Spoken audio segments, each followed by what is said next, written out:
All right, we want to examine the Vedic worldview, the Vedic worldview of these Aryan priests. The Aryans brought the Veda with them to the Indian subcontinent. It was an oral tradition of knowledge primarily concerned with ritual. This somehow coalesced with the IBC to form the Hindu tradition. Two cautions before we begin. First of all, the Vedic worldview is not an organized, consistent system of theology. And caution number two, because this represents the knowledge and views of the priestly class, the lower classes, which would be the vast majority, would have no knowledge of it. There may have been continuity between the priestly and non-priestly worldviews, but no one really knows. The Veda is divided into four samhitas, or collections, each concerned with a particular aspect of ritual.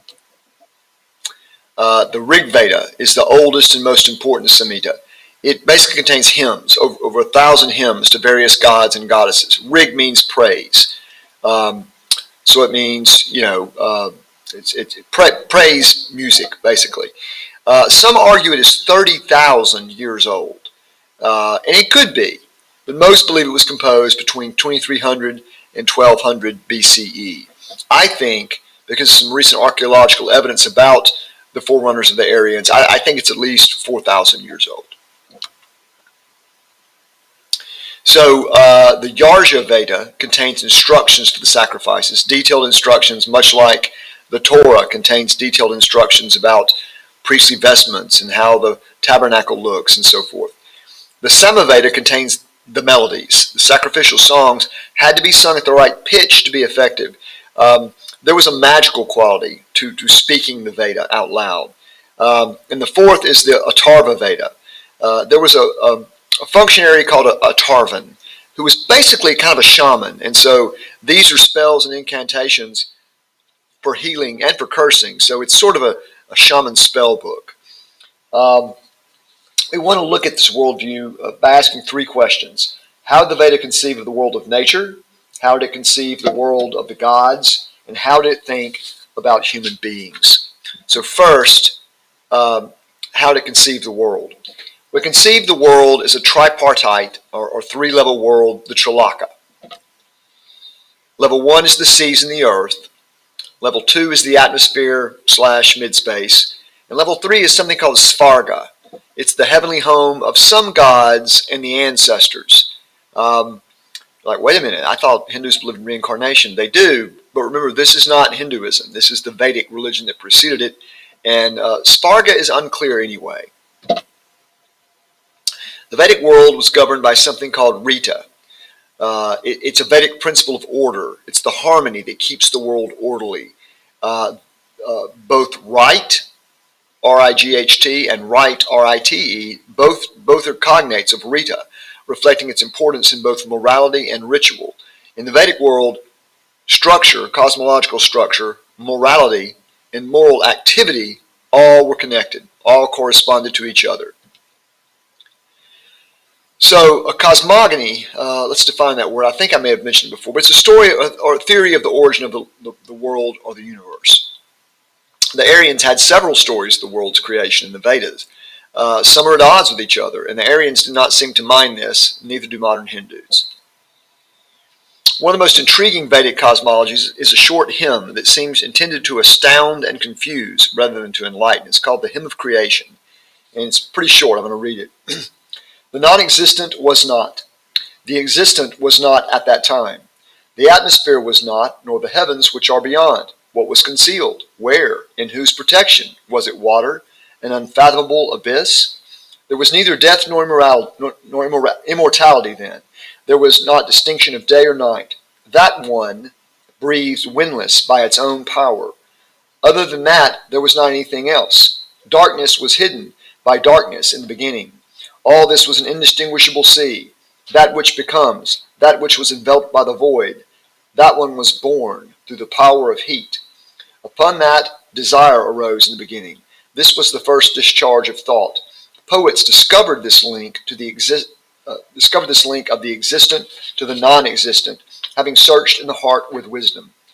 Their line of vision was extended across. What was below? What was above? There were impregnators. There were powers, inherent power below, impulses above. Who knows truly? Who here will declare whence it arose, whence this creation? The gods are subsequent to the creation of this. Who then knows whence it has come into being? Whence this creation has come into being, whether it was made or not? He in the highest heaven is its surveyor. Surely he knows. Or perhaps he knows not. So tapas is this concept. It's heat-like creative energy. So it's both heat, fire, and creative energy in a metaphorical sense. It's all those things. They're the same. And it's associated with a god called Agni, the fire god. So how does the Veda conceive divinity? Well, there are 20 Sanskrit words for God. And the most common one is Deva. It means shiny and exalted. Surely it must be a cognate with Deva. It denotes divinity or supernatural transcendent power, but not necessarily omnipotence or omniscience. The Devas are not moral exemplars, nor lawgivers like Yahweh or Allah. They were created after the universe's creation and are subject to its laws. They are subject to Rita. According to tradition, the Veda is said to mention 33 Devas. They dwell in different parts of the Trilaka and have different divine functions. Some Devas have more than one function, like Agni, who is both the god of fire and the mediator between the gods and humans. So when you make a sacrifice to God, the fire carries the wish, the plea, up, and that's Agni. So he's both the messenger god and the god of fire. Indra, the most important deva, is based on mention in the Veda. Approximately a quarter of the hymns are about Indra. Indra, like Yahweh, is the god who gave victory in battle. He also controls the monsoon rains because he slew the dragon who guarded the primordial waters. He split open the dragon's carcass to create the world. So there you have another cosmogony. Agni, the god of divine fire. He is unique among the gods in that he dwells in all three levels, in heaven, in mid-space, as lightning, and in the earth, in plants, wood, and the fires of the hearth. So, like a tree uses photosynthesis, the burning energy of the sun, to grow, and then you can cut down the tree and burn the wood, creating fire and heat, energy. Because of this mobility, he served as the mediator between the gods, both from sacrifices and from cremations. He could dwell in the depths as tapas, creative energy associated with meditation. Varuna. Varuna was the guardian of Rita, cosmic, spiritual, and moral order. They're all interlinked. He enforced Rita but did not create it. He sat in a palace in Svarga and watched and punished those who violated Rita. He was called the Thousand-Eyed One because he was all-seeing. It's probably an allusion to stars. Sinners sought to appease Varuna through sacrifices. And Soma, both a god and a plant, whose juices were used in a ritual. Drinking Soma induced ecstatic experience. It's a mystical experience, allowing one to see the gods and feel immortality. There's a hymn in the Rig Veda called "We Have Drunk the Soma." I'm going to read it. I have tasted the sweet drink of life, knowing that it inspires good thoughts and joyous expansiveness to the extreme, that all the gods and mortals seek it together, calling it honey. When you penetrate inside, you will know no limits, and you will avert the wrath of the gods. We have drunk the Soma. We have become immortal. We have gone to the light. We have found the gods. What can hatred and malice of a mortal do to us now, O immortal one? Weakness and diseases have gone. The forces of darkness have fled in terror. Soma has climbed up in us, expanding endlessly. So whatever Soma was, it was some good stuff. We don't know the plant that was the origin of Soma. Yeah, scholars don't know. Later Hindu traditions would seek these ecstatic experiences through meditation, yoga, and asceticism. Much more about that later. Another god was called Rudra, and he was known as the Howler. He had no friends among the gods, and he dwelled in the wild, terrifying places. He dressed in animal skins and had matted hair. He despised humans and afflicted them with misfortune.